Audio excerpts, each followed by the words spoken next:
저는 다정한 사람이 아니에요. 다정한 사람이 되고 싶기는 한데요. 좀 어려워요. 위로가 필요한 친구한테 즉각적으로 좀 다정한 말을 해주면 좋잖아요? 근데 저는 정작 그 앞에서는 뚝딱거리기만 하고요. 집에 돌아올 때쯤 못다한 말들이 막 생각나요. 그 말들이 너무 넘쳐 흐를 때에는 집에 와서 편지를 쓸 때도 있어요. 물론 대부분은 부끄러워서 전달하지 못합니다. 그래도 이런 저한테 다정함이 뭔지 가르쳐 준 건 전부 친구들이었어요. 행운이었죠. 울먹일 때 누군가 손을 잡아주는 게 얼마나 따뜻한 일인지, 상처받았을 때 누군가 안아주는 게 얼마나 안심되는 일인지, 그런 것들을 친구들로부터 배웠습니다. 하지만 살다 보면요, 어떤 이유로든 친구나 가족한테 막 구체적인 상황과 감정을 100% 솔직하게 공유하지 못할 때가 있잖아요. 그렇다면 당연히 구체적인 위로를 받을 수가 없는 건데, 그래도 위로는 필요할 수 있잖아요? 그럴 때 저는 이 시인의 책을 읽었습니다. 시와 산문에는 구체적인 수신인이 명시되어 있지 않으니까 그냥 제 마음대로 이거 다 나한테 하는 이야기야 라고 우기면서 읽은 거죠. 그녀의 글은 참 다정합니다. 막 펄펄 끓어오를 정도로 다정한 건 아니지만 약간 전기장판 취침 모드 느낌? 취침 모드의 온기 은근히 오래가는 거 아시죠? 이 인터뷰가 저한테 딱 그랬습니다. 이거 녹음한 지 사실 꽤 지났거든요. 그런데 그날 그녀한테 받은 인상이 아직도 저를 뜨끈하게 데피고 있어요. 이 대화로부터 여러분도 어떤 위로나 영감을 받을 수 있다면 좋겠어요. 오늘의 스토리텔러는 김소연 시인입니다. 빅리틀 라이프 8회를 시작할게요. 저는 제작을 맡은 장도수 PD입니다.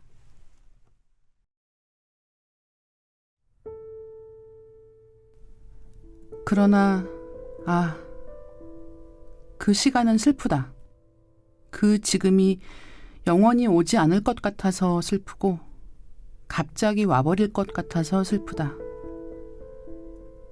너는 한 줌 물결로 바다를 연습하는데 그 바다가 옛날에 죽었다는 소식을 들을까봐 슬프고 어쩌면 거대한 물 한 덩이가 무덤덤하게 눈앞에 누워있을까봐 슬프다. 너희 지금은 내가 가장 깊은 슬픔으로 짠 시간이기에 슬프다. 슬픔만이 진정으로 씩씩한 것을 만든다는 이 아이러니가 슬프다, 소연아.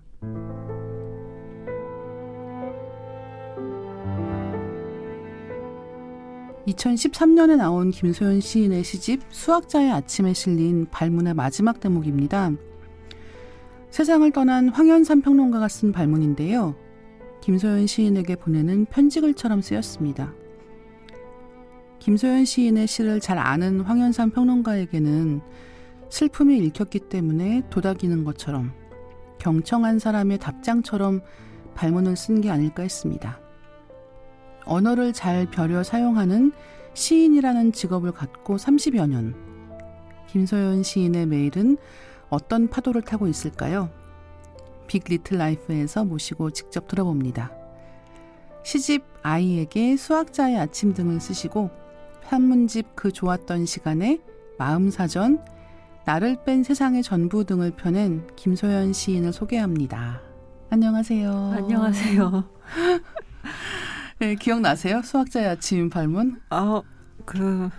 저 지금 눈물 나는 거 겨우 참았어요. 네. 아까 잊고 있었는데 갑자기 황현산 선생님 너무 보고 싶어가지고. 그렇죠. 네, 저 그 글을 황현산 선생님이 미리 저한테 파일로 메일로 주셨었거든요. 이렇게 써도 괜찮겠냐고. 그렇죠. 왜냐하면 엄청 파격적인 형식이잖아요. 네, 그래서 그거를 지하철 속에서 메일이 와서 열어보고 엄청 밀도 높은 지하철이었는데 거기서 막 혼자 엄청 잉잉잉 하고 울었었거든요. 그 장면이 생각이 나네요. 네. 저는 이제 글로만 아는 분이기는 했는데 이제 이번에 인터뷰 준비하면서 다시 이 글을 읽다가 처음에 아마 제가 이 글을 읽었을 때는 아니 그래도 시인 발문인데 시집 발문인데 누구야 이렇게 불러도 되나 약간 이런 생각이 했던 것 같고 예.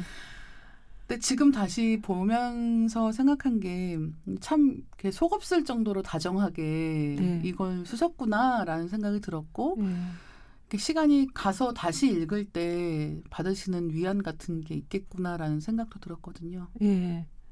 그게 제가 젊었을 때는 저더러 소연아라고 부르는 사람이 되게 많았지만 그렇죠. 이제 나이를 들어가니까 한 40이 넘어가니까 선생님. 예. 그리고 저를 소연아라고 불렀던 윗 어른들도 소연 선생, 소연 시인 이런 식으로 자꾸 저를 부르는 거예요. 네. 호칭이 변하고 그래서 지금은 저한테 소연아라고 부르는 사람이 저희 엄마밖에 없어요. 네. 그래서 그 소연아라는 말이 황현 선생님이 저 어렸을 때부터 이렇게 발견해 준 시인, 평론가셨고 그래서 그렇게 불러주는 게 북 박혀 있잖아요. 박제되어 그렇죠. 있어서 저한테는 되게 다행스러운 일인 것 같아요. 소연아라고 불러드릴까요? 네. 제가 너무 원합니다. 그 책에 보면 내가 맨 처음 시를 발견했던 때를 떠올렸다. 뭐라도 쓰지 않으면 죽을 것 같아서가 아니라 아무것도 안 하는 무쓸모한 사람이 되기에는 시가 가장 적당했다라고 되어 있는 거예요. 네. 저는 이런 이유로 여행을 가거든요. 예. 네. 근데 이런 이유로 시를 쓰기도 하나요? 네. 아니 처음에 그 마음을 먹은 거고요. 그러니까 뭔가 치열하게는 살고 싶지만 그 사람들이 말하는 그 치열함 말고 그러니까 대열에서 벗어난 치열함 그런 걸 머릿속에서 계속 꿈꾸게 되는 거예요. 어떤 일들을 겪을 때마다. 그래서 나는 앞으로 뭘 하고 살아야 될까 싶을 때 대학교 3학년 때 시를 쓴다면 제가 시를 너무 좋아하는 사람이니까 평생 치열하게 살 것 같고 그리고 대열에서 좀 비켜나 있어도 내 스스로 낙오된다는 생각을 안 할 것 같은 거예요. 네. 그래서 결정 이런 마음으로 시를 써야지 이렇게 된 거거든요.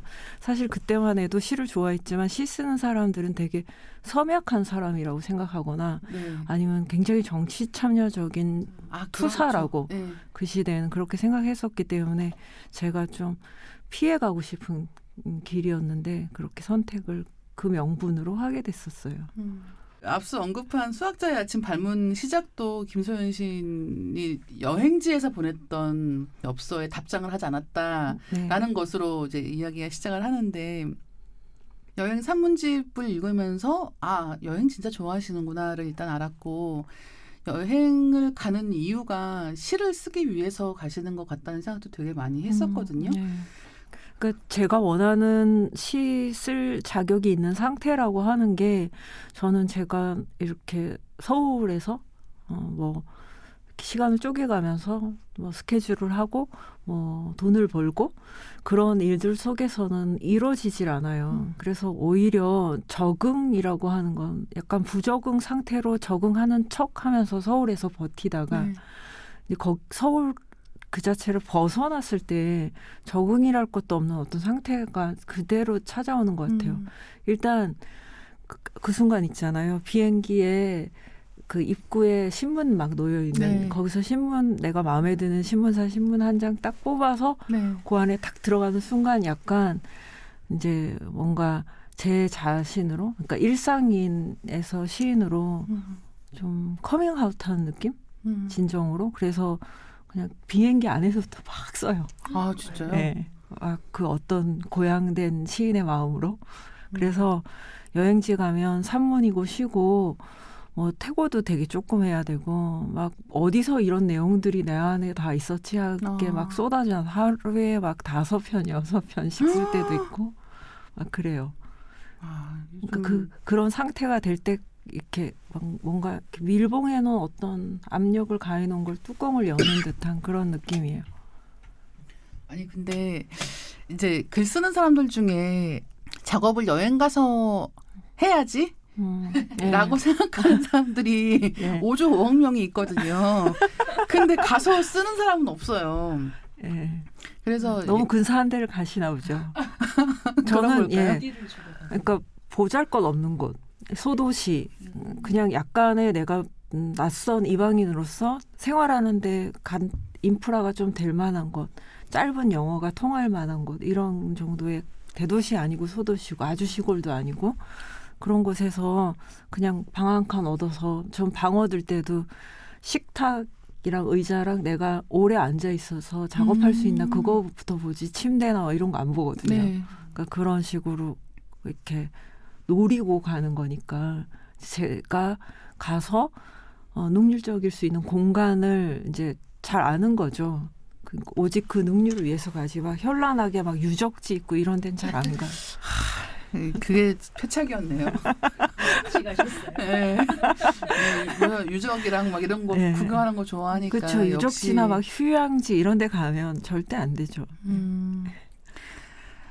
그 수학자의 아침 나왔을 때 시인님 나이를 생각해 보니까 지금 제 나이 정도더라고요. 네. 그래서 아까 말씀하신 그러니까 누구야라고 이름을 부르는 것 자체가 점점 줄어든다는 게 그러면 응당 책임감을 가질 것을 요구받는데 네. 근데 그런 것에 비해서 나는 사실 아직 잘 모르겠고 네. 누구한테 기대서 그 이것저것 토로하기가 만만치 않은 때가 오는 것 같아요. 예. 그래서 예. 김소연 시인님한테도 그 비빌 언덕 혹은 기댈 만한 사람이 항상 있을 거라는 생각이 드는데 외롭거나 아니면 누구한테든 말을 좀 하고 싶다라는 생각이 들 때 어떤 사람들과 이야기를 하시는 편인가요? 제가 그 부분에 대해서 가장 현명한 어떤 태도를 가지려고 되게 노력하는 것 같아요.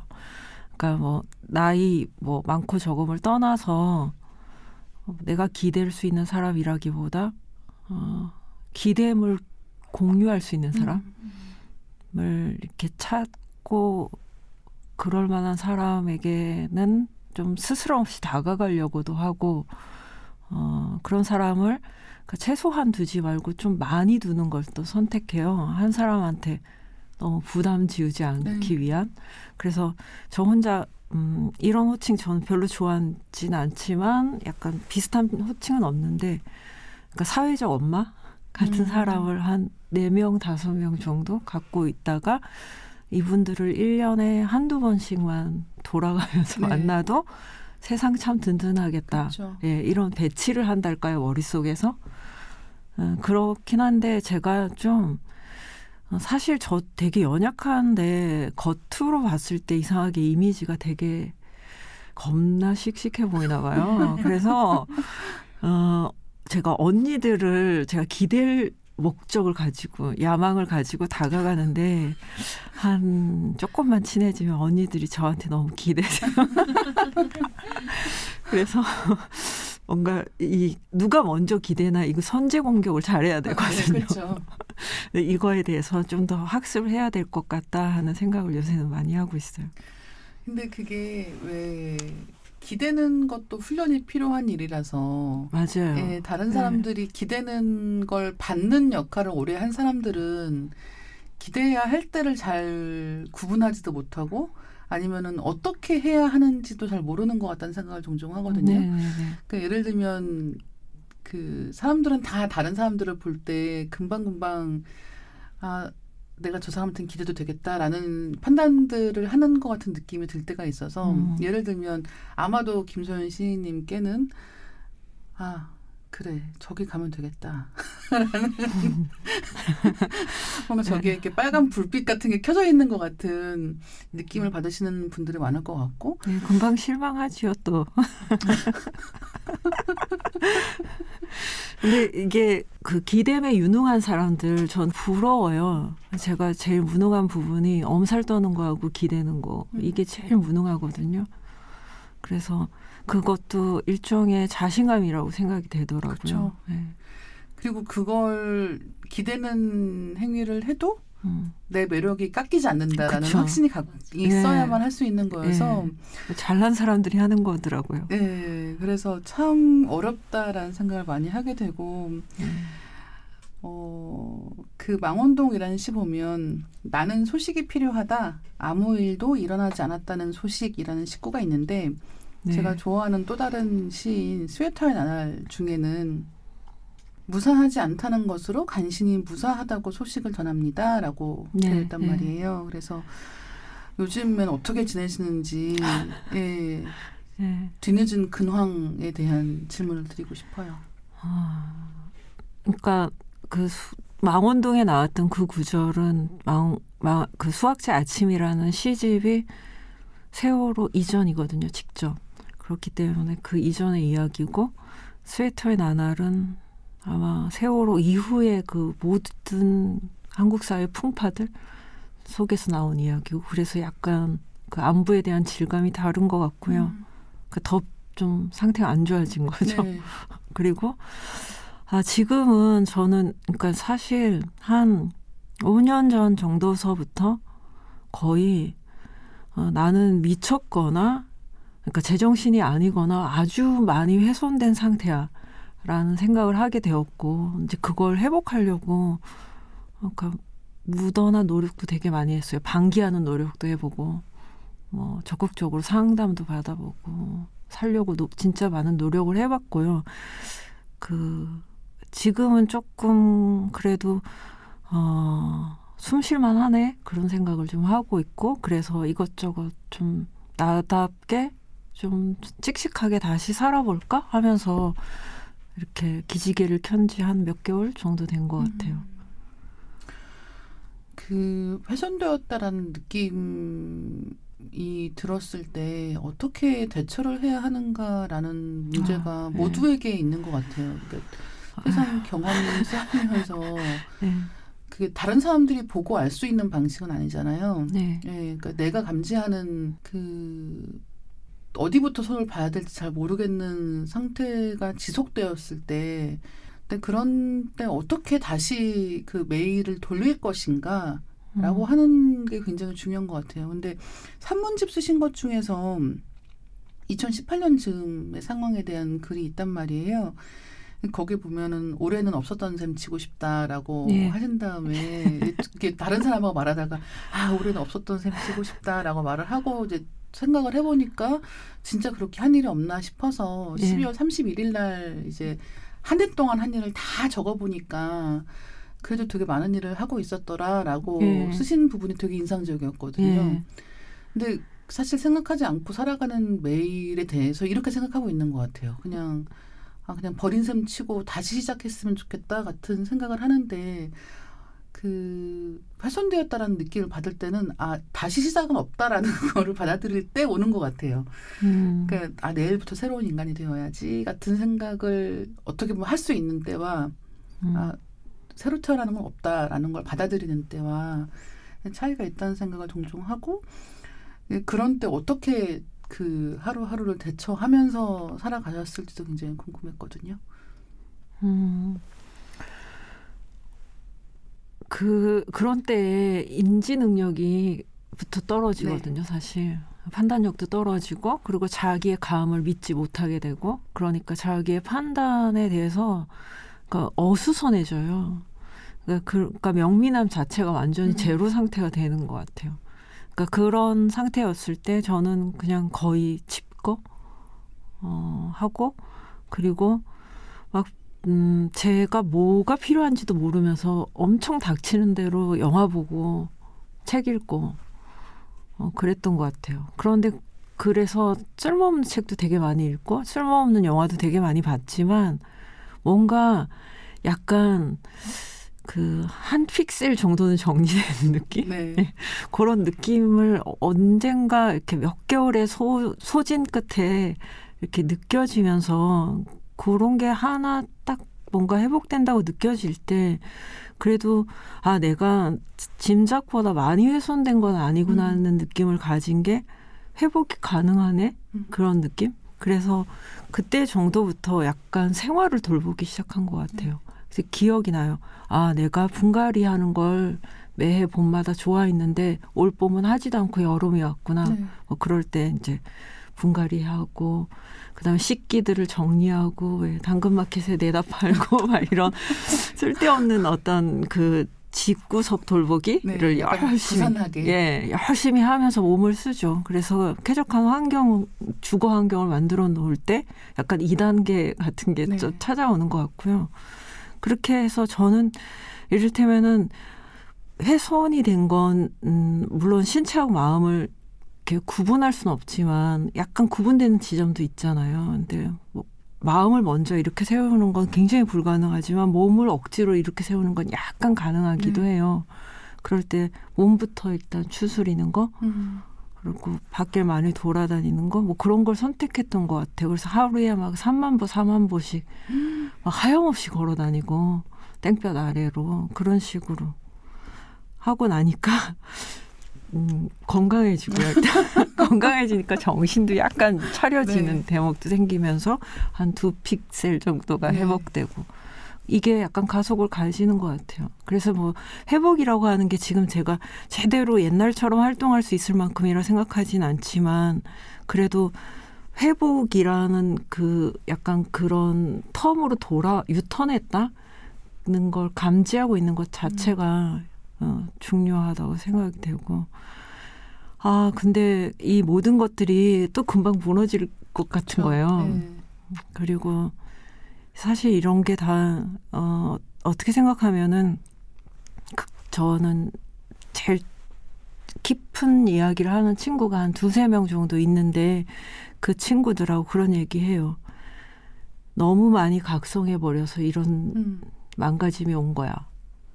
그런 얘기를 하거든요. 그래서 적당히 무지해질 수는 없을까 막 이런 말도 안 되는 고민도 막 하면서 깔깔깔거려요. 별로 깔깔거릴 그런 얘기는 아닌데 엄청 심각한 얘기잖아요. 네. 근데 그런 이야기를 깔깔깔거리면서 심야에 할 수 있는 그 문자나 그런 걸로 할 수 있는 몇몇 친구들 같이 망가져 있는 친구들이 있다는 게 되게 또 한켠에서는 중요한 것 같아요. 그래서 서로 막 얘기해요. 그러니까 오늘은 너 자야 돼. 뭐 이런 것도 막 지시해주고 그럼 말 잘 듣는 척하고 자고 네. 오늘은 너 밖에 나가지 마. 그 일에 간섭하지 마. 막 이런 얘기. 왜 나이를 먹어가면서 나의 상태도 적응해가는 시간이 필요하잖아요. 맞아요. 네. 그러니까 예를 들면 예전에는 왜 흔히 어르신들이 하던 얘기들 중에 그 첫사랑 이런 20몇 살 때 연애하다가 안 돼서 펑펑 울고 이러면 그때는 하룻밤만 푹 자고 일어나면 괜찮다고. 근데 그때는 뭐라는 거야 진짜. 정말 나이 든 사람도 저렇게 쓸데없는 말 안 했으면 좋겠어라고 생각했는데 이게 나이를 먹으니까 뭔지 알겠는 거예요. 네, 맞아요. 그 하루를 울면 일주일 동안 몸이 아프고 그 다음에 돌아가질 않아요 상태가. 근데 그런 식으로 그러니까 지금 말씀하신 것 중에 정말 그 한 픽셀 이런 표현이 그냥 이렇게 들을 때는 그런가라고 생각하지만 사실 이게 몇 달간의 과정이잖아요. 몇 달 동안 정말 조금씩 나아지는 것 같다라는 걸 스스로 믿고 있지 않으면 그 다음 단계가 불가능하니까 계속 긍정적으로 생각해 보려고 하고 근데 또 어느 날 보면은 막 모든 게 엉망이 돼 있는 것 같고 집안 상황도 내가 어떻게 해놨던 것 같은데 또 금방 어수선하게 보일 때가 있고 그래서 나라는 사람에 점점 적응해가는 과정이 새롭게 배워가는 과정이 필요하구나라는 생각을 진짜 많이 하거든요. 그래서 뭐 자기 자신에게 주는 점수가 거의 지금 낙제 점수거든요. 근데 그것만 해도 돼. 막 이렇게 말해주는 것 같아요. 제 자신한테. 그렇지만 아무것도 안 하지는 말고 꾸물꾸물 네 능력에 지금 네 상태의 능력에 맞게 지속적으로 네가 하던 일을 해. 이렇게 저는 저에게 요구하기로 했거든요. 항상 잘해야 한다. 전작보다 좋아야 한다. 막 이런 생각을 한 40대 초반 이쯤에까지만 해도 갖고 있다가 그게 아니라 뭐가 두려워. 뭐 그냥 너는 계속 하기만 해도 돼. 그리고 망칠 때도 있고 어떨 땐 설렁설렁 할 때도 있고 건성으로 할 때도 있어. 막 이렇게 자꾸만 이번 찬스는 건성 찬스야. 막 이렇게 제 자신한테 계속 막 허용 범위가 너무 넓어지는 거예요. 근데 게 잘하는 건지는 잘 모르겠어요. 그렇지만 아무리 생각해도 이거 말고 방법은 없다? 그런 생각은 하고 있어요. 근데 글 쓰는 일을 직업으로 하고 있으면 네. 그런 면에서 되게 성급한 마음이 들잖아요. 네. 그 조급증이 생기는 이유 중에 하나가 그 내가 쓰는 글의 상태가 네. 나를 너무 적나라하게 보이고 있다라는 생각이 들 때 조급해지는 것 같기도 하거든요. 네. 특히나 시를 쓰시기 때문에 더 그런 부분에서의 두려움 같은 게 있지 않을까 생각을 했었습니다. 시는 뭐라고 해야 되죠? 저가 무슨 어떤 자그마한 계기로 이틀 전인가에 저의 첫 시집을 그게 달하다라는 첫 시집을 펼쳐봤어요. 근데 아주 못 봐주겠더라고요. 근데 그러면 부끄러워해야 되잖아요, 사람이. 근데 그런 부끄러움을 하도 많이 그런 식의 부끄러움을 너무 많이 겪어봐가지고 이제는 어떤 식으로 생각하냐면 이것이 이렇게 형편없다는 걸 알고 있는 게 어디야? 이런 생각을 해요. 모를 수도 있는 거잖아. 그러면서 그런 식의 자기 합리화를 많이 하게 되는 것 같아요.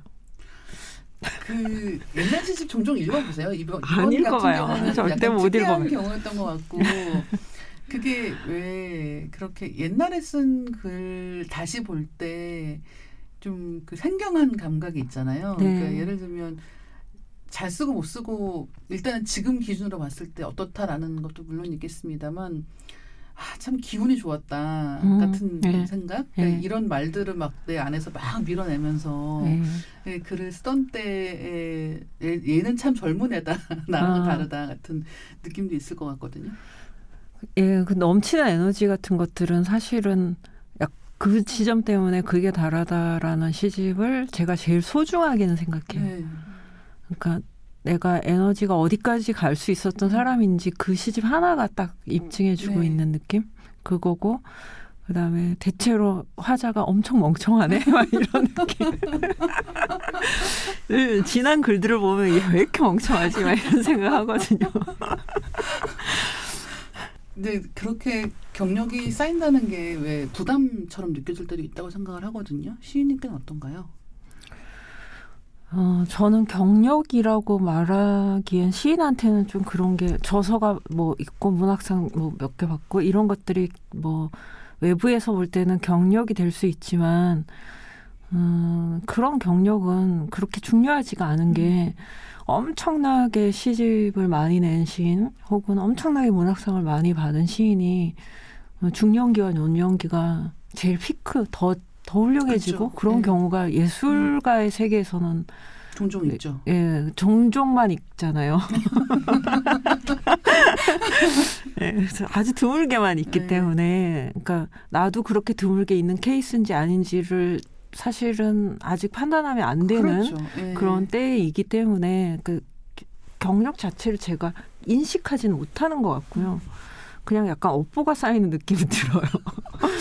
맞아요. 업보가 쌓이고 딱인 것 같아요. 딱 그래서 이 업보만큼 내가 또 어떤 책임감을 가져야 하는 것을 잘 알고 있고 그리고 어떤 책임감들을 내가 다 발휘해야 한다고 착각하지 말았으면 좋겠다는 생각도 되게 많이 해요. 질 수 있는 책임감만 확실하게 지는 사람이 됐으면 좋겠다. 그래서 책임감 자체를 좀 협소화하는 그런 마음을 되게 많이 먹는 것 같아요. 나이가 들어서. 이 시는 형식 면에서는 이제 뭐 소설이나 그런 에세이 같은 산문하고 구분되는 운문이라고 얘기를 네, 하는데 네. 내용의 성격 면에서는 에세이보다는 소설에 가깝지 않나라는 생각을 할 때가 있거든요. 네. 근데 또 읽는 사람들은 이 시인의 어떤 굉장히 내밀한 생활을 드러내고 있는 것처럼 그러니까 마치 에세이처럼 느끼는 경우도 있는 것 같아요. 그래서 시를 쓰시는 입장에서는 어떤지도 굉장히 궁금하거든요. 산문요. 저는 산문 쓴 때 마음이 그러니까 소설을 쓰고 싶은데 소설은 너무나 전문가의 일이라 시인이 쓸 수 있는 소설을 쓴다 이런 마음으로 산문을 써요. 그러니까 소설 쓰고 싶은 마음. 아 진짜요? 네, 네. 그럼 시는 어떻게 되는 건가요? 시는 그러니까 성격상 그게 에세이와 소설 사이, 그러니까 픽션과 논픽션 사이에서 어느 쪽에 더 가깝다라고 느끼면서 창작을 하시는 편인가요? 어렵다. 둘 다가 교묘하게 섞여 있고, 그러니까 이 현실 세계 자체가 픽션과 논픽션으로 구분해서 생각할 수 없는 층위의 진실들이 있어라는 걸 말하고 싶어야 하는 것 같아요. 시는. 그 언어를 다루는 일을 오랫동안 한다는 게 되게 만만치 않다는 생각을 하게 되거든요. 특히나 요 몇 년 동안은 그 생각을 정말 많이 해서 그 내가 중학교 때 고등학교 때 읽었던 굉장히 좋아했던 시집에서 쓰였던 시어들하고 지금 젊은 시인들이 쓰는 시와 너무 달라져 있고 그쵸. 네. 어떤 것들은 그 당시에는 아름답다고 생각했지만 지금은 되게 거칠게 느껴지거나 흔히 얘기하는 그 정치적으로 올바르지 않은 표현들 같은 것들도 너무 많이 눈에 밟히는 거예요. 그래서 사실 이게 그 예술 작품이 시대와 무관하게 어떻게 받아들여질 수 있을까? 그다음에 어떻게 내 글이 앞으로도 읽힐 수 있을까를 고민하다 보면 시를 쓰시면서 그런 고민들을 하시겠다라는 궁금증이 있었거든요. 사실 저는 첫 시집을 90년대 중반에 출간을 했단 말이에요. 그러니까 이 시대의 정황 자체가 바뀌면서 완전히 낡은 것 혹은 뭐 잘못된 것이 될 수 있는 느낌을 그때는 물론 갖지 않은 채로 막 거칠게 신나게 썼고, 근데 지금은 그럴 수 있다라는 걸 알지만 그냥 어떤 생각을 하냐면 인간이 완전히 무해하고 완전히 그러니까 무죄를 평생 무죄 상태로 살 수 있을까? 없죠. 예, 그런 생각을 하면서 그냥 한 인간의 기록으로 이렇게 양질의 기록이라기보다 좀 파란만장한 기록으로 가능성은 있겠다 이런 식으로 좀 너그럽게 생각하려고 해요. 그런 것들은.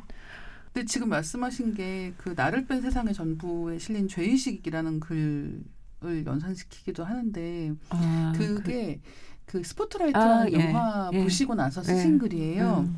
그래서 영화 내용상 이제 어떤 사회적인 큰 사건을 기자들이 용기 있게 이제 밝히는 그런 내용인데 영화에서는 이제 이런저런 어려움과 외압을 떨쳐서 이제 그 신문의 그 기사가 막 인쇄하는 장면을 약간은 이렇게 굉장히 쾌감이 느껴지게 표현하고 있는데 그리고 이제 그걸 본 사람들은 되게 정의가 구현됐다 같은 느낌으로 보게 되는데 이제 그 부분에서 후련함과 수치심을 느껴 착잡했다라고 쓰신 대목이 있단 말이에요. 정의로움에 대한 순결한 희열을 만끽할 만큼 이제는 나 자신이 순결하지 않다는 것을 나는 느껴버리고 말았다. 라고 적으셨는데 이게 이런 죄의식이 사실 책임감이기도 할 거라고 생각을 하고 때로는 부끄러움 같은 감정과도 연결이 되겠구나 싶었거든요. 근데 사실 그런 종류의 죄의식을 너무 기성세대들이 드러내질 않는 것 같아요. 그러니까 포커페이스를 하고 난 저마다 있을 수 있다고 생각하거든요. 내면 깊숙한 곳에.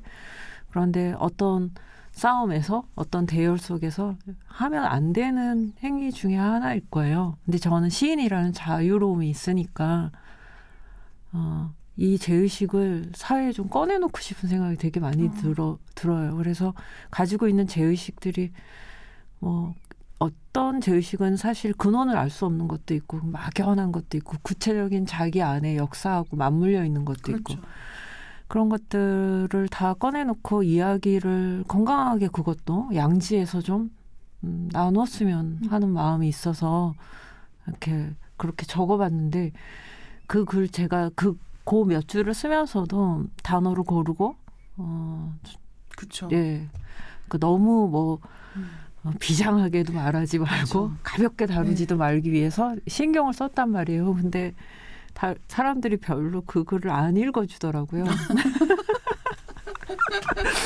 그래서 톤 조절 자체를 제가 너무 또 소심하게 했나 보다 하고 의기소침했는데 발견해 주셔서 너무 감사해요. 아니 저도 되게 이게 아마 지금 누구나 갖고 있어야 되는 마음이라고도 생각을 하고. 그렇죠. 예. 예. 한 30 넘어서부터의 그 진짜. 예, 인간이 그러니까 사회적 활동을 하는 인간들이 저마다 장착해야 할 네. 예, 되게 중요한 단서라고 생각돼요. 그렇죠. 그러니까 이게 우리가 연결되어 있고 이런 표현을 하면은 다 좋은 걸로만 생각하잖아요. 그쵸. 연대하고 네. 연결되어 있고 이런 엄청 표현들이. 더럽고 치사하게도 그렇죠. 연결되어 있죠. 네. 그래가지고 사실은 그 연결되어 있는지 몰랐는데 연결되어 있는 맞아요. 경우도 너무 많은 네. 거예요. 네. 근데 그걸 평소에는 알 일이 없다가 어떤 한 가지 계기가 있으면 갑자기 모든 게 이렇게 장마철에 한강 더러워지는 네. 것처럼 네, 맞아요. 몽땅 네. 다 떠올라서 네. 갑자기 뭐 이를테면은 내가 기억하지 못하는 일들이 사실 엄청나게 많았고 혹은 기억했던 일도 다른 방식으로 이해하게 될 수가 있었고 그런 생각을 정말 많이 하면서 봤던 글이었고 글이 굉장히 짧잖아요. 한 페이지 약간 넘는 정도 분량의 네. 글인데도 불구하고 읽으면서 되게 많은 사람들 얼굴이 떠올랐던 네, 그런 글이었습니다. 이 시집을 어디에서 낼 것인가의 문제가 한때는 되게 심각한 문제였잖아요. 지금도 물론 심각할 거라고 생각은 하지만 예를 들면 그 시를 많이 내는 대형 출판사마다의 네. 성격이 있다고 생각을 했었고 네네. 어떤 출판사는 이제 좀 더 그런 정치 참여와 관련된 시들을 쓴다든가 아니면 어떤 출판사에서는 좀 더 어떤 언어를 가지고 언어에 훨씬 더 예민한 시인들이 거기서 많이 책을 낸다든가 하던 식으로 시집 내는 그 출판사마다의 성격이 굉장히 있다고 생각을 했고 그래서 이제 주변에서 시 쓰시는 분들이 그렇게 많지는 않은데 이제 항상 새로운 시집을 낼 때가 되면 어디로 이걸 가져가야 되는가에 대한 고민들을 하시는 거예요. 네. 근데 이제 최근에 나온 시집 아이에게 같은 경우는 아침달 출판사에서 시집이 나왔고 그 시집을 보면 김소연, 김원, 유계영 시인과 큐레이터로 참여를 하고 계시다라고 되어 네네. 있단 말이에요. 네. 그래서 일단 큐레이터로 새 시집을 엮겠다라고 하셨을 때 새로 시작하는 출판사에서 시작하시는 거였고 네. 그러면 젊은 시인들의 시를 되게 많이 예, 많이 읽게 되죠. 전보다 훨씬 더 많이 읽으셔야 할 것 같단 말이에요. 예. 그럼 요즘 젊은 시인들 보시면서 이 시인들 또 다르구나 네. 혹은 이런 게 멋지구나라고 생각하시는 부분들도 있을 것 같아요. 그냥 인류가 진화한다라는 게 언어적인 측면에서는 팩트구나 그런 사실은 좀 느껴요. 그래서 되게 존경스러워요. 그리고 어쨌든 뭐 안 그런 원고들도 많지만 전복적 사고라고 우리가 흔히 칭할 수 있는 그 대목에서 저 세대는 굉장히 스테레오타입으로 그걸 상상했다면 네. 되게 다채롭게 상상하는구나. 그것 때문에 별거 아닌 것에서 그리고 되게 엉뚱한 곳에서 그 전복적 사고를 찾아서 구현해내는 거예요. 그럴 때 이 원고를 거의 처음 읽는 타자가 되는 게 너무 그렇죠. 행복하죠. 그래서 좋은 원고를 만났을 때는 막 이렇게 빨리 이 원고를 다 읽고 회의에 참여해서 뭘 해야 되는데 막 제가 시를 쓰고 있어요. 그거 너무 멋진 일이네요. 네, 되게 자극적인 네. 행위예요. 그래서 되게 감사해요. 아니 그리고 아침달에서 나오는 시집들 전 최근에 이제 되게 열심히 챙겨보고 네. 있는데 다 너무 좋은 거예요. 네. 그리고 실제로 언어를 되게 새롭게 쓰고 있는 분들이 네, 많구나라는 생각도 많이 했고 그래서 이 시를 읽는다라는 행위가 이제 한국에서는 그런 교육 제도 안에서 왜 그 시어를 직접적으로 항상 제가 이런 얘기할 때마다 예로 드는 게 님의 침묵인데 님은 국가인가 절대자인가 신인가 상징 어떤 상징인가 네. 이거를 막 그걸 외우면서 네. 배우던 시기를 지나서 사실 많은 분들이 되게 어려워하시는 게 어떻게 읽어야 하는가라는 거에서 어려워하시는 것 같아요. 그래서 뭐 어떤 경우에는 시집에 딸린 발문을 읽어보기도 하는데 그 발문을 읽고 이해 못하는 경우도 되게 많단 말이죠. 그렇죠. 발문이 더 어려울 때도 있죠. 그러니까요. 그래서 아니면 내가 생각한 게 아니었나 봐라는 결론이 날 때도 있고 그래서 이제 아마 이런 질문 되게 많이 받으실 거라고 생각을 하는데 시집 직업에 접근할 때 어떻게 접근하면 그러니까 너무 어렵고 뭐 위대한 문학이고 이런 뭐 수사에 너무 짓눌리지 않고 요즘 젊은 시인들이 시를 쓰는 것들 그다음에 지금까지 나와 있는 많은 시집들에 접근하는 방법을 어떻게 찾아가라고 조언하시고 싶으신가요? 저도 어디 가서 이렇게 특강 같은 걸 하면 가장 많이 듣는 그쵸. 질문 중에 하나가 2000년대 시 너무 어려운데 시인들 왜 그렇게 어렵게 쓰냐 막 이렇게 혼내요. 근데 그러니까 중요한 건 우리가 사실 우리가 살고 있는 세계를 바라보면서 그걸 해석하고 내가 받아들이고 뭐 적이 뭐고 그러니까 아군이 뭐고 적은 어떻게 상정해야 하고 이런 문제들을 분석하는 것부터 일단 너무 복잡해졌거든요. 2000년대는. 네. 그런데 시가 계속 단순할 수 있는가? 이제 그런 질문을 한번 던지고요.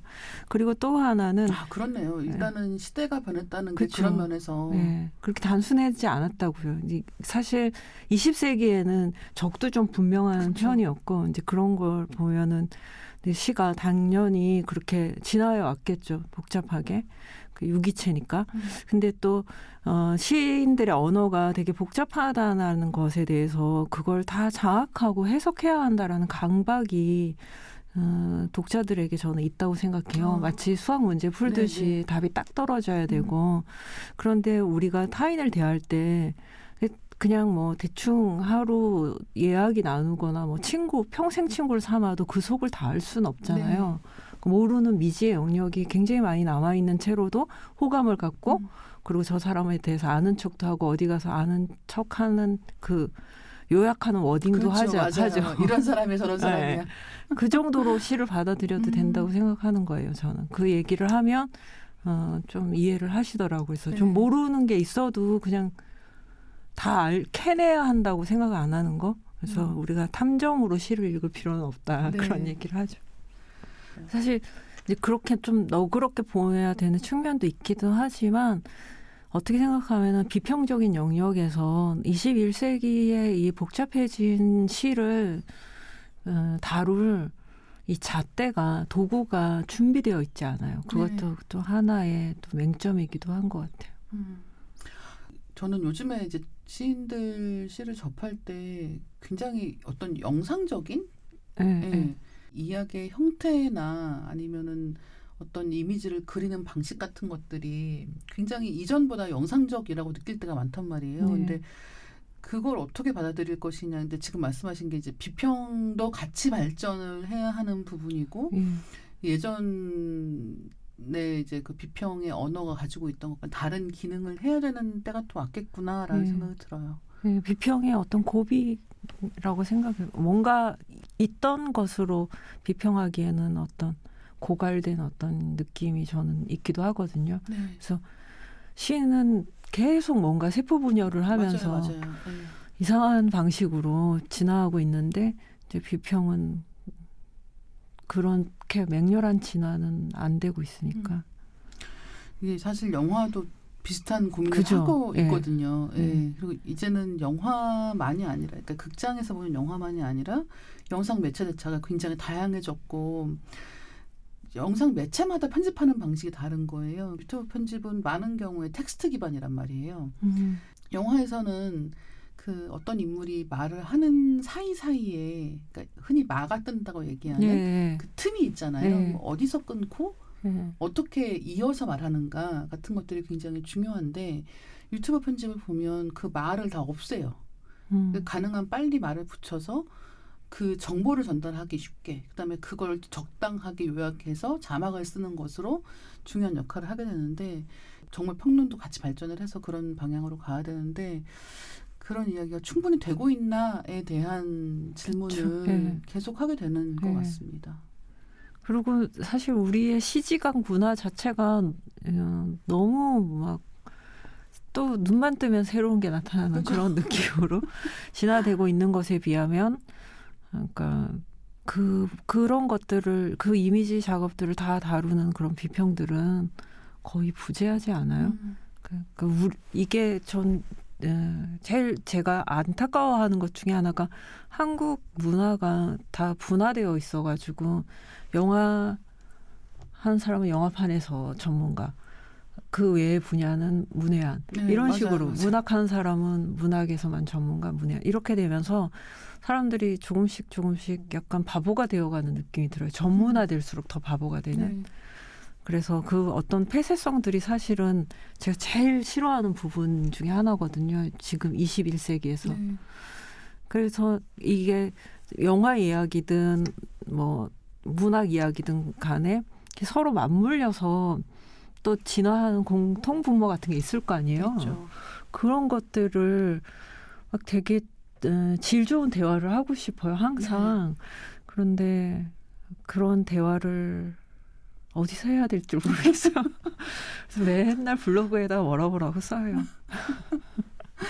질 좋은 대화를 하고 싶다고 말씀하셨지만 네. 저희가 오늘 녹음하기 전에 네. 했던 이야기로는 네. 그렇게 새로운 사람을 만나는 걸 좋아하지 않으시는 맞아요. 걸로. 네. 새로운 사람이 아니라 있는 사람 중에서도 그런 질 좋은 대화를 하고 그쵸? 싶은데 네. 그러니까 그 질 좋은 대화라는 게 누군가랑 나는 질 좋은 대화를 하고 있어 이런 이렇게 소울메이트 있으세요? 없어요. 내 와이프가 없어요. 네. 네, 저는 그게 그렇게 늘 그리워요. 네. 저는 한 사람 정도 있는 것 같아요. 네. 이메일로만. 그분도 인간 만나는 걸 너무 싫어하고 저도 약간 그렇고 하다 보니까 이메일로만 갑자기 막 이 장르 저 장르를 가로지르면서 자기의 상념을 적어 보내기도 하고 질문도 저한테 던지기도 하고 그러면은 저도 또 질문하고 이런 식의 친구는 있는 것 같아요. 펜팔 친구. 근데 그렇게 누가 필요하다는 생각은 되게 많이 하는 것 같아요. 근데 저는 이제 약간 좀 결이 다르기는 한데 아예 다른 쪽 일을 하는 친구들이 있으니까. 네. 네, 그러면 이제 그 친구는 자기 업계 얘기를 하고 저는 네, 제가 업계 속한 업계 얘기를 얘기를 하고 그러면 모르던 걸 알게 되기도 하고 이렇게 어떤 것이든지 얘기를 하다 보면 멀리서 볼 때는 되게 단순하게 보이던 것들이 그러니까 쉽게 재단할 수 있는 것들이 사실은 가까이서 보면 볼수록 더 너무 복잡한 경우도 많잖아요. 네. 그럼 결국은 누구랑 이런 얘기를 할 것인가를 네. 두고 계속 고민하게 되는 네. 거죠. 그 저는 사람 절대 선택까지. 같은 장르 사람하고는 안 한다. 네, 맞아요. 네. 그렇게 하면 또 약간 메멘토 모리처럼 진짜. 그렇게 되니까. 못 알아들은 사람. 저만 못 알아들은 거 아니죠? 메멘토 모리가 뭔지는 알아요. 죽음을 기억하라. 그런데 메멘토 모리가 되고 말 것이다 라는 말을 어떻게 해석해야 되는지 인터뷰 끝나고 여쭤봤는데요. 점점 폐쇄적이어진다 라는 정도로 이해해 주시면 될 것 같다고 하셨습니다. 종종 시를 읽다가 되게 이분 되게 다정해라는 생각을 할 때가 있어요. 눈물이란 뼈에 실린 위로라는 시를 보면 네. 별이 별과 함께 별자리를 만든 건 고독했던 인류들이 불안했던 인류에게 남긴 위로의 한 말씀. 네. 이 어떤 다정함이라고 하는 느낌이 우리가 흔히 생각할 때는 가까이 있는 사람한테 지금 내 옆자리에 있는 사람의 손을 잡아주는 일, 네. 뭐 포옹하는 일, 네. 내 옆에 있는 사람한테 하는 행위라고 생각하기 쉬운데 제가 김소연 시인님 시를 읽으면서 느끼는 다정함이라고 하는 거는 되게 멀리 있는 사람한테 전해지는 다정함이라는 게 너무 좋은 거예요. 대체로 저는 이렇게 되게 못 다정한 사람이거든요. 다정하게 살갑게 그런 거 잘 못해요. 왜 같이 이렇게 걸으면 팔짱부터 끼고 다가오는 사람들 있잖아요. 며칠 전에도 어떤 친구 만났는데 팔짱을 끼고 오는데 저는 그런 것들이 되게 어색하거든요. 스킨십도 별로 좋아하지도 않고 막 이러다 보니까 너무 무뚝뚝한 사람인 거예요. 그런데 어떤 순간들에 당연히 저한테도 인간에게 다정함을 행사하고 싶은 순간들이 있죠. 꼭 말해주고 싶은데 절대로 이렇게 눈 보고는 말 못해요. 그래서 돌아앉아서 집에 가서 시를 쓰는 것 같고 그럴 때 약간 그런 느낌? 당신이 내가 이 시를 당신 때문에 쓴 거라는 걸 5년 후에 알았으면 좋겠어. 10년 후에 알았으면 좋겠어. 그럼 별이냐고요. 왜냐면 요양하는데 시간 한참 걸려. 왜냐면은 지금 당장 안다고 생각하면 제가 또 손이 오그라들어서 못 쓴단 말이에요. 근데 5년 후에 한 2030년에 알았으면 좋겠어. 이런 마음이면 좀 써지죠. 편안하게. 그런 마음으로 그 스웨트와 나날 같은 시는 그런 마음으로 쓴 것 같아요. 그럼 구체적인 타자가 항상 있는 편이에요. 항상은 아니고 저런 식의 안부를 묻는 거에는 한 명이 아닐 수는 있어요. 여러 명을 겹쳐놓을 수는 있지만 너무 제 가슴을 무너지게 한 근데 위로의 말을 못 건넨 타자가 있는 거죠. 처음에 시를 쓰시겠다고 생각했을 때 좋아하시던 시인은 어떤 분들이셨어요? 처음에 시를 쓰겠다고 시작했을 때는 최승자 시인 되게 좋아했는데 최승자 시인한테 뭔가 최승자 시인밖에 없었어요. 아주 확고하게 마음에 드는 시인은. 근데 약간 98%만 마음에 드는 거예요. 그래서 내가 써보면 어떨까 그런 생각을 하게 된 것 같아요. 그 토니 모리슨이 했다는 말 중에 세상에 읽고 싶은 책이 없으면 직접 써야 된다고 약간 그런 것일 수도 있겠다는 생각이 들고 근데 왜 글을 직접 쓰게 되면 그 100%가 채워진다는 느낌보다는 98% 근처도 못 간다는 느낌으로 시작하잖아요. 네. 그 계속 그걸 올리려고 노력하는 과정이 생길 텐데. 그게 동기인데 사실 내가 시를 쓰는 과정에서는 내 입맛에 맞는지 못 따지는 것 같아요. 이제 그걸 벗어나 버리는 거죠. 출발은 그걸로 했지만 최승자 근처를 꼭 가야 한다는 생각 자체를 아예 안 해버리는 것 같아요. 80년대 최승자는 지금도 제 마음속에는 유일무이한 진짜 리얼리스트. 다른 시인들하고 시에 대해서 이야기를 하기도 하시나요? 서로의 시에 대해서 안 읽은 합니다. 다음에 안 하시나요? 네. 안 하죠, 잘. 그냥 언니들이 가끔 제 시에 대해서 무조건 좋다는 쪽으로 격려하는 차원에서 얘기해 주는 거 말고 후배들은 당연히 안 하고요. 나쁘다는 말을 하겠어요? 좋다는 말을 하겠어요? 그러니까 말하기 어색한 사이인 거죠. 사실 서열이 있는 사회라. 그렇다고 하면 사실 내가 어떻게 이번 시집을 발표한 다음에 이번 건 마음에 들어라고 하는 그 결정 혹은 그런 식으로 이제 나 스스로에게 받아들이는 과정에서 여러 가지 기준점이 있잖아요. 어떤 사람은 그게 판매량일 수도 있고 어떤 사람은 뭐 미디어에 노출된 정도일 수도 있을 것이고 아니면 나만 가지고 있는 어떤 기준을 충족시켰을 때도 있을 것 같아요. 근데 직접 그러니까 이 시에 대해서 구체적으로 이렇게 주변 사람들하고 그런 이야기를 주고받거나 이번엔 어땠어라는 식의 평가가 없다고 한다면 보통 어떻게 그걸 가늠하시나요? 가늠을 안 하는 것 같은데요. 왜냐하면은 시집을 이렇게 출간한다라는 게 이제 내가 차곡차곡 글로 가서 뭔가 성과물을 낸다 이런 느낌이라기보다 이 세계는 요 정도 선에서 정리하자 그리고 떠나자 약간 그런 마음에 더 가깝기 때문에 그러니까 유목민족 사고인데 그러니까 살았던데 안 가는 거잖아요. 거긴 풀 다 뜯어 먹었으니까 그러니까 그런 느낌으로 다른 데로 옮겨간 때가 됐구나 할 때 시집을 출간하기 때문에 별로 그런 거는 그건 고려하지 않아도 되는 일인 것 같고요. 그리고 사실 자기 시의 퀄리티 같은 걸 생각할 때는 저는 자신이 좀 없는 편이에요.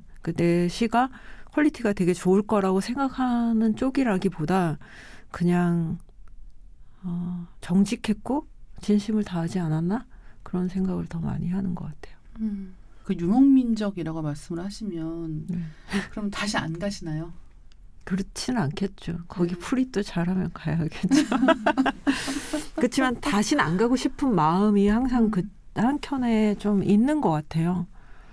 그리고 제가 그러니까 어떤 시집이라는 게 어떠한 시기를 정리하는 그런 일이라고 인식하는 것 자체가 저한테는 약간 시집 출간을 기준으로 제 자신을 리부팅하고 리셋하는 느낌이거든요. 그게 그 자체가 인생의 마디마디를 만드는 그 자체가 중요한 거지. 시집 한 권의 결과물? 제가 스스로 별로 중요시 생각 안 하는 것 같아요. 그 시인들을 볼 때도 저 사람이 되게 좋은 시집을 출간했어. 그것보다 저 사람이 저렇게 저런 행보로 살고 있어. 그걸 더 많이 보는 것 같아요. 네, 최근에는 계속 이제 산문이 더 많이 나온 네, 것 같거든요. 그래서 산문을 쓰실 때 더 어떻게 보면 마음이 편하신지 그러니까 시를 쓰실 때 하고는 또 다른 마음일 것 같거든요. 산문은 좀 가벼운 마음이에요. 약간 공놀이 하면서 동네 운동장에서 뛰어노는 마음으로 산문을 쓴다면 시 쓸 때는 좀 선수처럼 공을 다루는 선수처럼 좀 자기 자신의 신체를 학대하는 훈련 같은 것도 좀 필요하고 그런 약간 여정이 좀 더 지난하죠. 그래서 근래에 제가 한 5년을 좀 감당하기 힘들어하면서 지냈기 때문에 시는 발표는 많이 하긴 했어요. 근데 산문도 뭐 그렇게까지 뭐 잘할 필요 있니? 산문 잘 쓰는 사람이 이 세상에 많아. 너 안 해도 돼. 막 이렇게 저를 위로하면서 이렇게 그래도 산문 쓸 때마다 마음사전 쓸 때도 그렇고 마음에 대한 기록, 심리학적 기록인데 이런 식으로 된 책은 없잖아. 내가 좋아했던 책들은 되게 많지만 뭐 이런 마음, 사랑에는 사랑이 없다 같은 걸 낼 때도 사랑에 대한 책 더럽게 많은데 그런데 이런 얘기를 해주는 책은 정말 없었어. 뭐 이렇게 약간 좁은 영역이지만 거길 좀 비집고 들어가려고 하는 것 같아요. 그러면 지금 시집 발표하실 계획이 또 있으신 건가요? 내년 정도에는 해야지 하고 마음 먹고 있어요. 그걸 정해놓지 않으면 너무 치를 버리고 살까봐.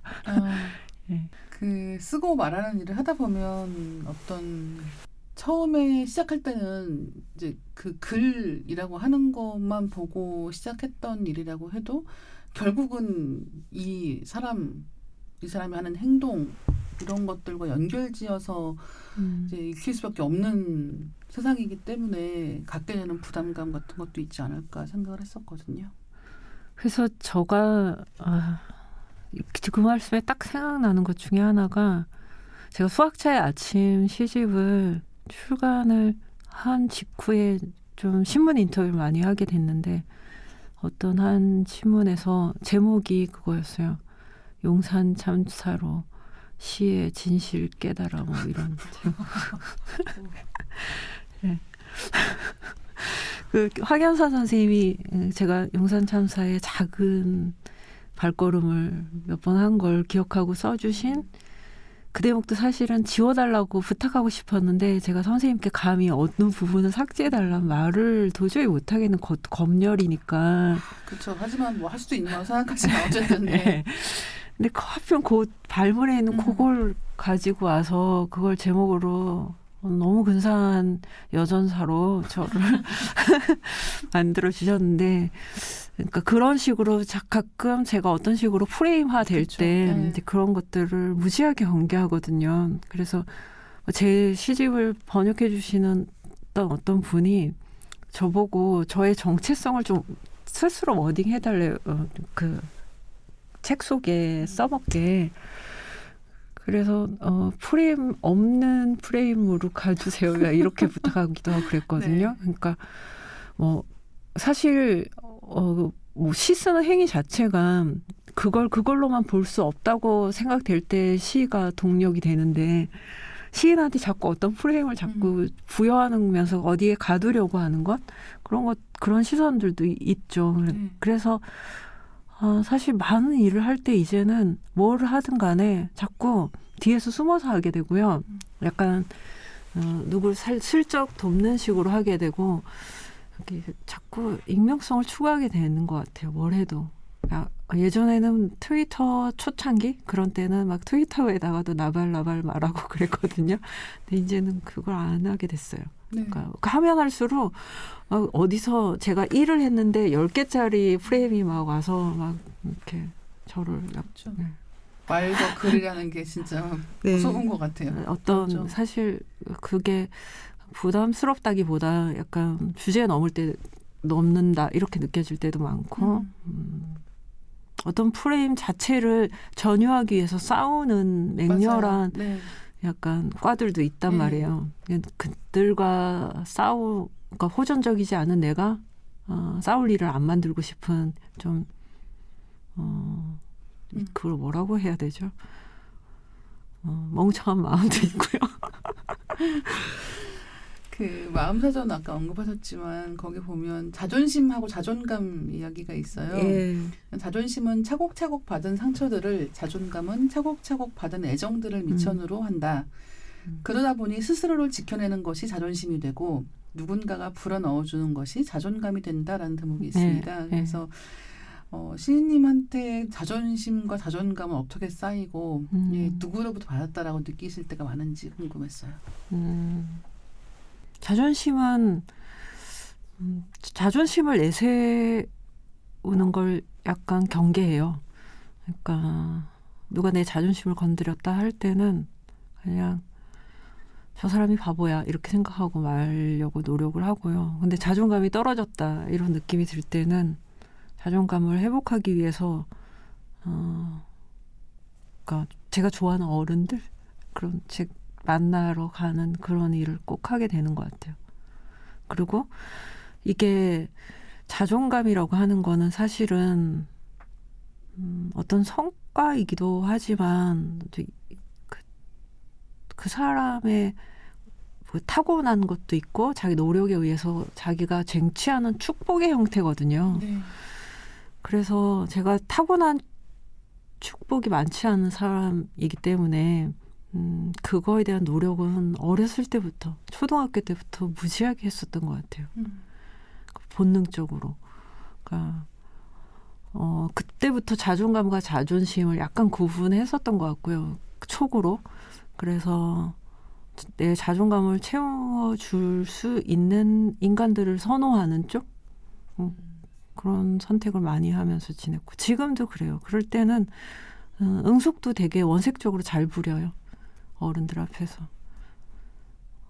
전 너무 형편없는 인간인 것 같아요. 이런 말 한마디만 하면 막 소연아. 30분 정도는 막 이렇게 어떻고 저떻고 그러면 막 녹음도 하고 싶고 집에 와서 또 듣고 싶고 그렇게 좀 유치한 방법을 많이 선택하려고 노력을 해요.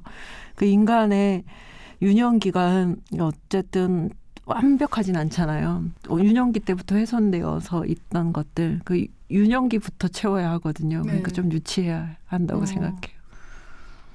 근데 그걸 받아들이는 것도 보통 일은 아닌 것 같아요. 그러니까 왜냐하면 그러지 않아야 된다고 생각하기 때문에 또 더 꼬이는 것들도 많이 있잖아요. 근데 자기를 그러니까 단순하게 바라봐야 된다고 생각해요. 근데 자기가 사실은 되게 복잡한 인간이다라고 너무 믿어버리면 어디서부터 어떻게 케어해줘야 되는지 스스로를 잘 모르지만 너 생각보다 되게 단순해. 막 이렇게 좀 얕잡아보듯이 바라봤을 때 뭔가 시작할 수 있는 힘이 생기는 것 같아요. 저는 제가 세상에서 제일 단순한 사람이라고 생각해요. 저는 아닌 것 같지만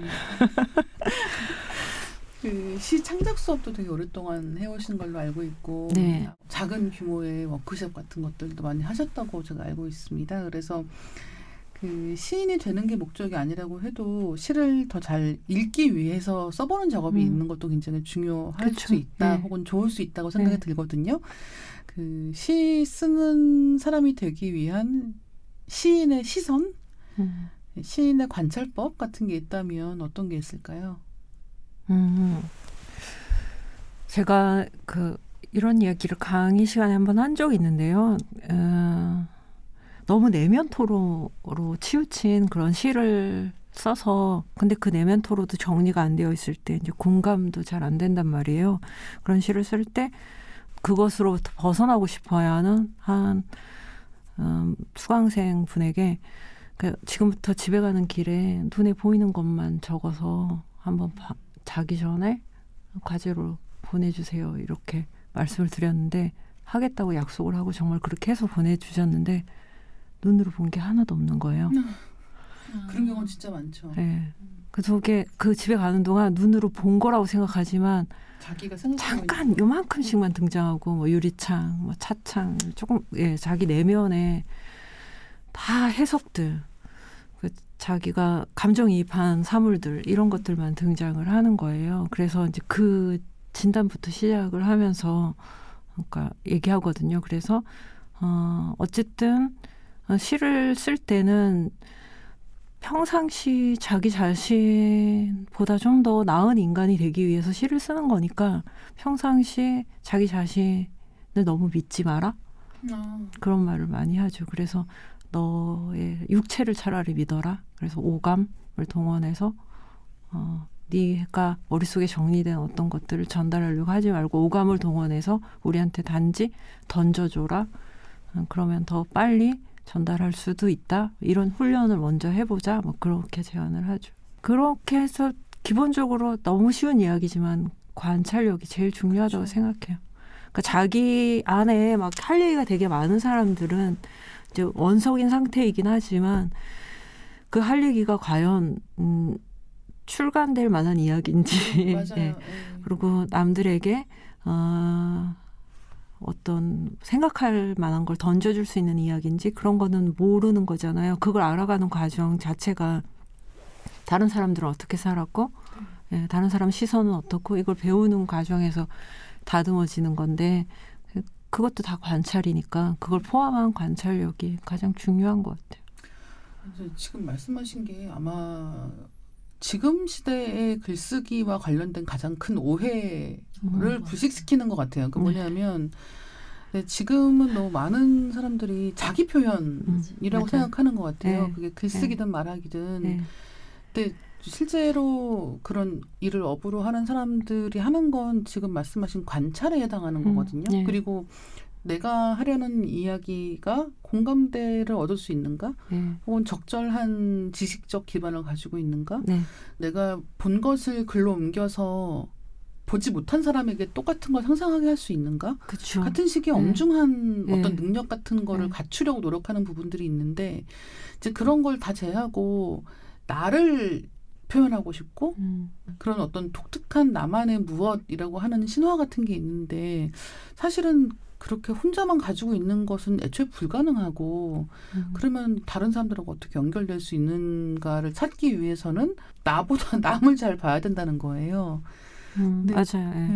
예. 사실 그 요새는 자기 이야기를 하는 에세이의 전성시대이기도 네. 하잖아요. 이제 그럴 때 이제 뭐가 더 사람들한테 널리 알려졌나 이걸 떠나서 가장 그러니까 질 좋은 컨텐츠는 자기 이야기를 진짜 미쳤나 싶게 솔직하게 쓸 수 있어야 하지만 그게 공유제가 될 수 있냐도 판단하면서 쓰는 것. 그거라고 저는 생각하거든요. 네.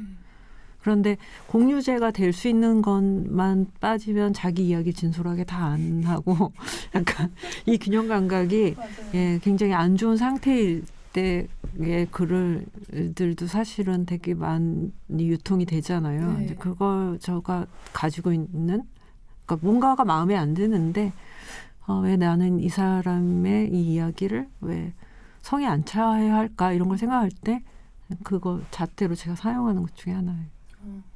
밸런스. 네. 그 산문 쓰실 때도 그러면 그런 밸런스를 되게 많이 생각하실 것 같거든요. 네네네. 예. 그래서 그 밸런스를 측정하는 기준 같은 게 있으실까요? 산문은 친구들한테 많이 보여주는 것 같아요. 그러니까 제가 쓴 글을 무조건 쭉 다 읽어온 고등학교 단짝 친구가 하나 있거든요. 그런 친구 정도가 읽고 너무 어렵다고 하면 좀 더 친절하게 뭔가 설명을 덧붙이거나 하고 아니면은 그 친구가 저는 그 친구의 안목이 되게 마음에 들어요. 네. 뭔가가 그 친구가 너무 쉬운 독서를 좋아하는 줄 알고 제가 되게 쉬운 에세이집을 선물했다가 혼난 적이 있거든요. 자기를 얕잡아 본다고.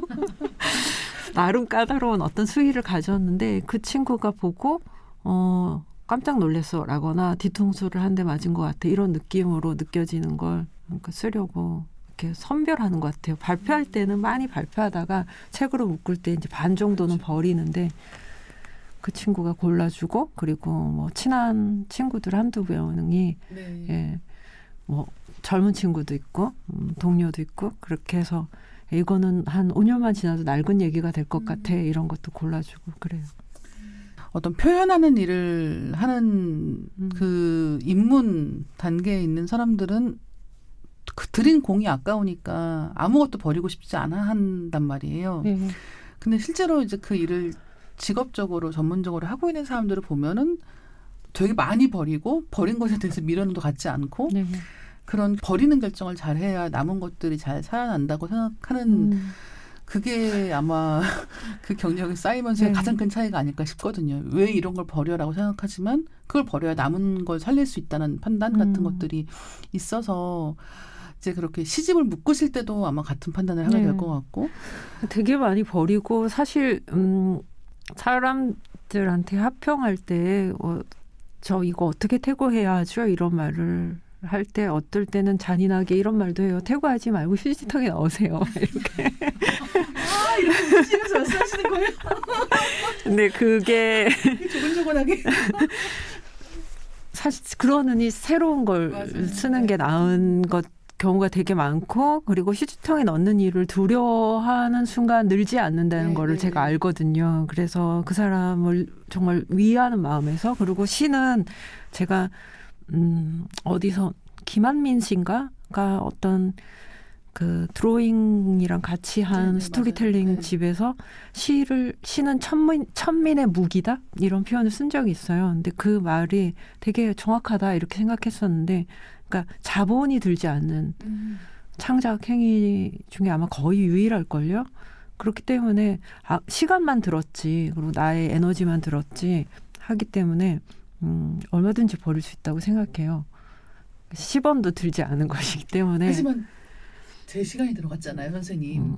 쓸데없는 시간도 우리 많이 보내잖아요. 그러니까 그런 면에서 아까워하지 말아야 한다고 생각을 저는 하는 것 같아요. 저는 너무 다 버려요. 그래서 얼마 전에는 뭐 때문에 저의 등단 지면을 증빙해야 할 관공서에 그런 일이 있었는데 그 등단할 때 1993년 현대시사상 가오로가 저희 집에 너무 오래전에 버려서 없거든요. 그래서 국회 도서관 요새는 코로나 때문에 문을 안 열잖아요. 현대시사상은 폐간되고 그래서 국회 도서관에 복사실 그래서 복사를 부탁받아서 그렇게 해서 처리했거든요. 그러면은 그 파일은 좀 갖고 있어야 되잖아요. 그것도 근데 시원하게. 설마 또 뭐 이걸 할 일이 있을까 하고 또 국회 도서관에 의뢰하지 뭐 하면서 버리고 파일도 너무 많이 갖고 있는 거 너무 불편하고 그래서 저는 엄청 버려요. 전 책도 거의 2000년 전에 제가 소장했던 책들은 극소수만 남아 있어요. 근데 저도 그래요. 진짜요? 네, 저는 종이책 같은 경우는 진짜 많이 버리거든요. 네. 근데 그렇게 하는 게 남아있는 책들한테 더 좋다는 생각을 많이 하고 그렇죠. 그리고 그게 제 생각도 더 명료해진다는 느낌이 드는 거예요. 이걸 뭐 책을 전시해서 예. 뭐에 쓸거 무슨 이걸 자랑하려고 모으는 것도 아닌데 하는 생각을 하기 때문에 결국은 버린다는 건 결국 뭘 남긴다는 뜻이기 때문에 그렇죠. 취사 선택하는 과정 속에서 예민해질 수 있다고 생각하거든요. 그쵸. 네. 자기가 시 읽기에 안목이 없는 사람들한테도 그런 이야기 되게 많이 해요. 누구한테 소개받아서 그 시집을 읽으면 이거 왜 좋다는 거지 이런 생각을 자꾸 맞아요. 하면서 자기 안목을 의심하는데 한 번쯤 이제 그 좀 큰 서초동에 있는 중앙도서관이나 전 시집이 다 있는데 가서 아무거나 펼쳐 입으면서 취향을 만들어가 보시라 이런 얘기 꼭 하거든요. 그러면은 안목에 자신감이 없진 않죠. 안목이 어떻게 되었든 고집이 생기죠. 그런 것처럼 사실 선택을 많이 해보는 경험 자체가 너무 중요한 것 같아요. 살면서. 근데 그게 자신이 없기 때문에 그걸 맞아. 위탁하는 거잖아요. 네. 나의 선택을 남한테 맞아요. 위탁해서 사실은 시집은 책 중에 제일 싼데 예. 검증되지 않은 것을 골라보는 것 자체에 대한 두려움이 많기 때문에 예. 그렇지 않나라는 생각 예. 많이 하거든요. 그 재미로서 우리가 소비하고 사는 거 아니에요, 사실. 검증되지 않은 것 중에서 얻어 걸린 맞아요. 것들을 나만의 최애템으로 하기 위해서 인생을 허비하는 게 아닐까 싶은데. 그래서 이렇게 인생 허비하는 이야기. 요즘에 다 너무 생산성 에 관련된 이야기가 너무 많은 거예요. 저도 그런데 집착하고 있고, 그러니까 사실은 많은 경우에 어떤 예술품을 즐기는 가장 큰 이유는 그냥 그걸 읽고 있거나 보고 있거나 이런 순간에 재미있고 좋기 때문이지. 네, 네. 예, 거기서 뭐 이게 어떤 이렇게 문장 한두 문장으로 요약될 만한 가치를 가지고 있다고 생각해서는 아니란 말이에요. 근데 그런 방식으로 정말 약간 내 시간을 즐겁게 허비한다는 마음으로 뭔가를 보고 읽고 하는 능력 자체가 지금은 다들 너무 경시하고 있는 거 아닌가? 그냥 저는 어떻게 생각하면 사람들이 약간 양극성 분열이 있을 수 있다고 생각하거든요. 소비하는 방식. 그러니까 향유하고 소비하는 방식에. 그러니까 하나는 어떤 중고 집단이 필요해서 그걸 좋아하기로 하는 거. 그런 식으로 우리 어렸을 때 아이돌 1세대 좋아할 때 다 그런 식이었거든요. 근데 그걸 하고 있으면은 계속 자기 안목과 자기 안에 자기만의 고유성, 그다음에 자기가 발견한 아름다움, 그리고 선택을 자주 하면서 얻게 된 그 자기만의 질감 이런 거 다 잃어버리잖아요. 그쵸. 그거에 대해서 또 다르게 뭔가를 해야 되고 그런 식으로 양극단이 좀 있는 것 같아요. 그래서 저는 사실 소속감을 버리기로 작정하면서부터 그 문학에 대한 태도도 되게 좀 다이어트가 됐고, 그리고 뭐 제가 몇 살인지도 좀 까먹게 됐고, 뭔가 얻은 것들이 몇 개 있는 것 같아요. 사실 결국은 한국 사람들이 제일 좋아하는 건 소속감이기 때문에 네, 현대사회 사람들이. 그러니까. 예. 근데 그거를 인정하길 다 어려워하는 것 같아요. 네. 사실은 그 소속감 때문에 이 모든 사단이 벌어지고 있다는 사실은. 그렇죠. 예. 그리고 소속감을 얻으려면 결국은 누군가의 평가를 받아서 그 선에 합격을 해야 되고 그쵸. 예. 그 노력을 예. 해야 하는 건데 예. 그럼 나라는 사람에 집중하려면 뭘 해야 하는가라고 했을 때 그럼 나를 표현하는 걸로 드러내는 게 아니라 어떻게 다른 사람들과 연결될 것인가, 다른 사람들을 어떻게 바라볼 것인가의 문제랑 눈을 먼저 생각해야 된다는 게 되게 복잡한 것 같아요. 맞아요. 저는 그 연결이라는 거, 연결?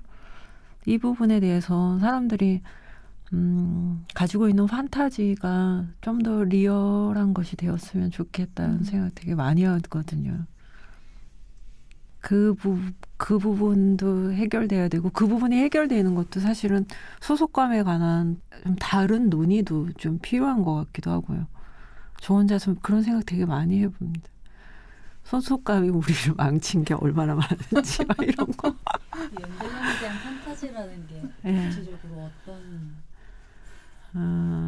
그냥 사실 우리가 지금 추구하고 있는 연대감은 연대를 하지 않은 사람을 배척하는 것까지 포함하고 있어요. 그러니까 우리 바깥에 우리가 또 존재하는 거죠. 바깥으로 뭔가 내치는 게 계속 있는 연대가 이렇게 똘똘 뭉칠수록 더 그렇기도 하죠. 그렇죠. 예. 그래서 결국은 계속 전선을 나누는 방식이 생긴다는 거예요. 그렇죠. 전선 나누면 전선 갑자기 머리 아프다. 네. 시간이 가면 안 그럴 줄 알았거든요. 점점 더 심해지는. 네, 점점 네. 더 심해지고 예. 그래서 사실은 지금 연대라는 거는 많은 경우에 누구 손 잡느냐를 묻는 그쵸. 경우가 동맹이. 너무 많아서 동맹. 근데 동맹도 사실 중요한 것이긴 하지만 동맹은 결국 동맹하지 않은 자들을 다 적으로 상정할 확률이 너무 높아지기 때문에 제가 절대 바라는 형태가 아니거든요. 그래서 저도 되게 많은 생각을 해봐요. 저 며칠 전에 친구랑 이야기를 하는데 친구가 이런 이야기 했어요. 그때 친구가 나 요새 아무 의견도 안 갖고 싶어 그러더라고요. 진짜로. 근데 그런 정도의 피로감이 네. 사람들이 연대를 시작할 때의 마음은 사실은 혼자서는 감당하지 못하는 것들을 그러니까 좀 전진하고 싶어서 하는 거잖아요. 근데 막상 전진이 시작되고 나면은 이 연대가 약간 세력화로 가버리더라고요. 너무 금세. 꽤 자주. 안 그러는 연대체를 목격해 보고 싶어요. 가능해야 할 텐데 가능할까요? 마무리를 할까요? 네. 고생하셨습니다. 아, 재밌었어요. 네.